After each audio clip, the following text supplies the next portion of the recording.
Hello everyone. इस video में हम regulations on audit and accounts 2020 के चैप्टर 12 के रिमेनिंग टॉपिक्स करेंगे। प्रीवियस वीडियो में हमने कुछ टॉपिक्स इस चैप्टर के कंप्लीट कर लिए थे, लेकिन अभी जो टॉपिक्स बचे हैं वो इस पार्ट में हम कवर करेंगे। Starting with the first topic, preparation of action taken note for submission to public account committee और कमेटी ऑन पब्लिक अंडरटेकिंग्स। इस टॉपिक में हम पढ़ेंगे एक्शन टेकन नोट के बारे में कि एक्शन टेकन नोट होता क्या है, इसे कौन प्रिपेयर करता है, इसका कैसे सबमिशन होता है to the public accounts committee और कमेटी ऑन पब्लिक अंडरटेकिंग्स। तो स्टार्ट करते हैं। जो कंसर्न्ड डिपार्टमेंट होगा उसका secretary action taken notes prepare करवाता है। और ये एक्शन टेकन नोट्स होते क्या हैं, उस डिपार्टमेंट से रिलेटेड जो भी ऑडिट पैरास ऑडिट रिपोर्ट में इंक्लूड किए होते हैं, उन पर जो भी उस डिपार्टमेंट ने एक्शन लिए होते हैं उससे रिलेटेड एक्शन टेकन नोट्स बनाए जाते हैं और फिर उन्हें सबमिट किया जाता है to the public account committee and the committee on public undertakings को। तो आपको ये याद रखना है, जो कंसर्न डिपार्टमेंट का सेक्रेटरी होगा वो एक्शन टेकन नोट्स प्रिपेयर करवाता है। किन पे प्रिपेयर करवाता है? उन ऑडिट पैरास पे जिनको ऑडिट रिपोर्ट में इंक्लूड किया होता है और जिन पे उन्होंने एक्शन लिया होता है। जो भी उन्होंने रेमेडियल एक्शन लिया होता है उनको एक्शन टेकन नोट्स में लिखा जाता है और फिर उसे सबमिट किया जाता है to the public accounts committee और the committee on public undertakings. और इन एक्शन टेकन नोट्स पर सेक्रेटरी का अप्रूवल ज़रूर होना चाहिए। सेक्रेटरी अपना अप्रूवल देता है एक्शन टेकन नोट्स पे, तभी इनको सबमिट किया जाता है पब्लिक अकाउंट्स कमेटी और the committee on public undertakings को। अब हम देखेंगे एक्शन टेकन नोट्स में क्या क्या बताया जाता है। ये इम्पोर्टेंट है, आपको पता होना चाहिए एक्शन टेकन नोट्स में क्या क्या डिक्लेयर किया जाता है। फर्स्ट पॉइंट इज, इसमें बताया जाता है कि जब ड्राफ्ट ऑडिट पैरा बना था तो डिपार्टमेंट ने कोई रिटर्न रिप्लाई एजी ऑडिट को दिया था या नहीं दिया था। अगर नहीं दिया था तो क्यों नहीं दिया था, उसके रीजंस इसमें बताने पड़ते हैं।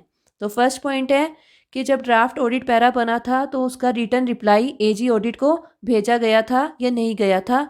अगर नहीं गया था तो उसके रीजंस बताने पड़ते हैं। नेक्स्ट पॉइंट इज, जो facts and figures audit para में दिए हुए हैं क्या वो डिपार्टमेंट को एक्सेप्टेबल हैं या नहीं है। अगर नहीं है तो फिर सेक्रेटरी ने उन्हें पॉइंट आउट क्यों नहीं किया जब उसे ड्राफ्ट पैरा रिसीव हुआ था। तो इसका भी रीज़न देना पड़ता है। एक्शन टेकन नोट्स में इसका रीज़न भी बताना पड़ेगा कि सेक्रेटरी ने उस टाइम क्यों नहीं पॉइंट आउट किया, अगर उसे एक्सेप्टेबल नहीं थे वो फैक्ट्स एंड फिगर्स जो ऑडिट पैरा में दिए हुए हैं। नेक्स्ट पॉइंट इज़, अगर ऑडिट पैरा किसी लॉस या फेलियर को पॉइंट आउट करता है तो उसके रीजंस बताने पड़ते हैं कि वो लॉस क्यों हुआ, वो फेलियर क्यों हुआ। क्या वो लॉस सिस्टम की डेफिशिएंसी की वजह से हुआ, यानी कि जो ऑर्गेनाइजेशन का इंटरनल कंट्रोल सिस्टम था वो सही नहीं था, या फिर सिस्टम या प्रोसीजर्स को फॉलो करने में फेलियर रहा, या फिर किसी इंडिविजुअल की गलती की वजह से ये लॉस हुआ। तो ये रीजंस बताने पड़ते हैं। तो नेक्स्ट पॉइंट में क्या बताते हैं, अगर ऑडिट पैरा किसी लॉस या फेलियर को पॉइंट आउट करता है तो उसके रीजंस बताने पड़ते हैं कि वो लॉस क्यों हुआ। क्या सिस्टम की डेफिशिएंसी थी, या फिर सिस्टम को फॉलो नहीं किया गया, या फिर किसी इंडिविजुअल की गलती की वजह से ये लॉस हुआ। तो ये रीज़न स्टेट करने पड़ते हैं एक्शन टेकन नोट्स में।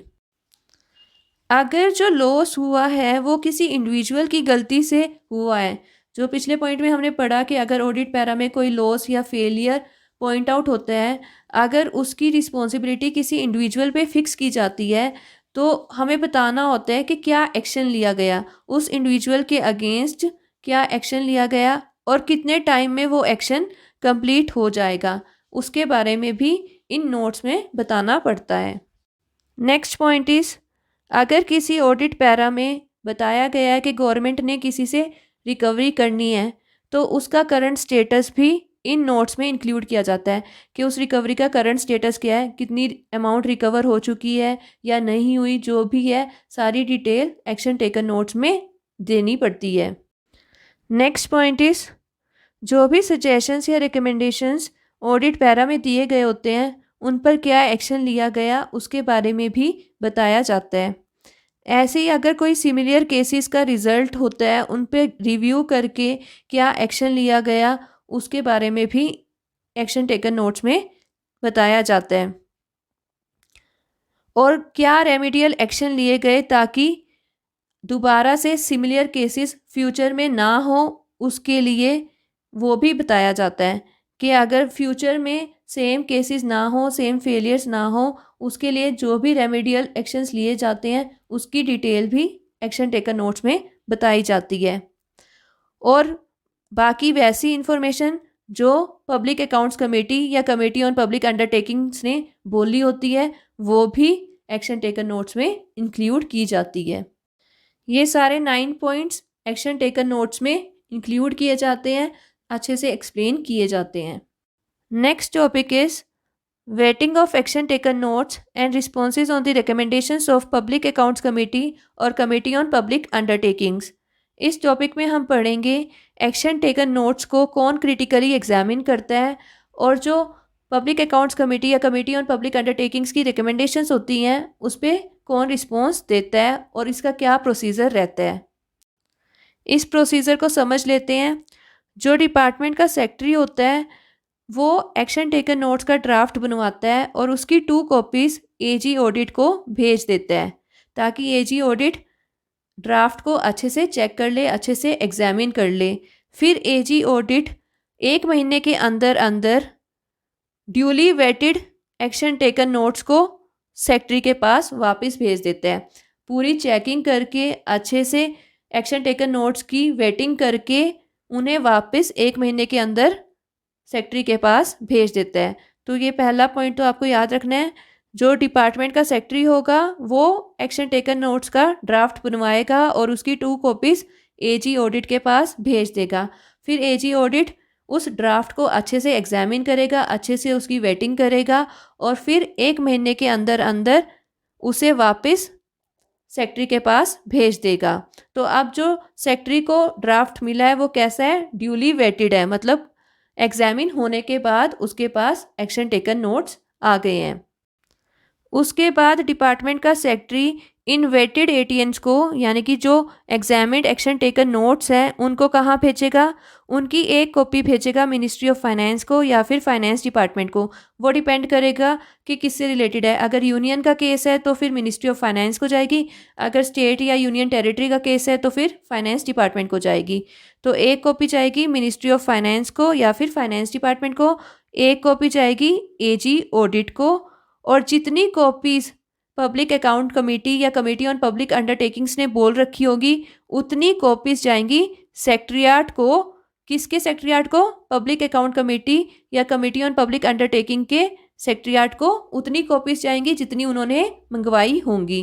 तो यहाँ पे नंबर ऑफ़ कॉपीज़ डिपेंड करेगी जितनी उन्होंने मंगवाई हैं।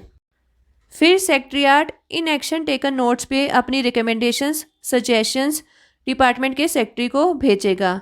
फिर डिपार्टमेंट का सेक्रेटरी जो भी गवर्नमेंट का रिस्पॉन्स होगा इन सजेशंस या रिकमेंडेशंस का उनको इस एक्शन टेकन नोट्स में इंक्लूड करेगा और इन एक्शन टेकन नोट्स को फिर भेज देगा एजी ऑडिट को। फिर AG audit in final action taken notes को किससे भेज देगा, पब्लिक अकाउंट्स कमेटी या कमेटी ऑन पब्लिक अंडरटेकिंग्स को।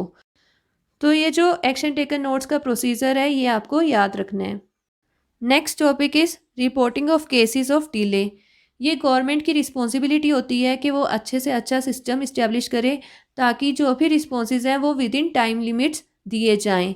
अगर वो विद इन टाइम लिमिट्स नहीं देंगे तो यानी कि डिले होगा, तो उन केसेस में जो एजी ऑडिट है वो डिले का केस रिपोर्ट करता है। तो किन्हें करेगा वो हम देखेंगे।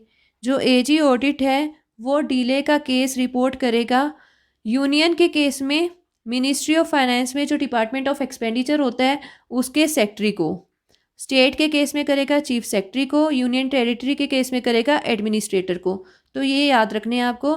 अगर यूनियन का केस है तो उस केस में किसको रिपोर्टिंग होती है, एक्सपेंडिचर के सेक्रेटरी को, स्टेट के केस में चीफ सेक्रेटरी को, यूनियन टेरिटरी के केस में एडमिनिस्ट्रेटर को। इस चैप्टर में इतना ही था। इसी के साथ ये चैप्टर कंप्लीट होता है। आई होप आपको समझ आया हो। आप इस चैप्टर को अच्छे से रिवाइज कर सकते हो। अगर वीडियो अच्छी लगी हो तो लाइक करना, शेयर करना और चैनल को सब्सक्राइब करना। बेल बटन भी दबा देना ताकि आपको अपकमिंग वीडियोस का नोटिफिकेशन मिल सके। Thank you.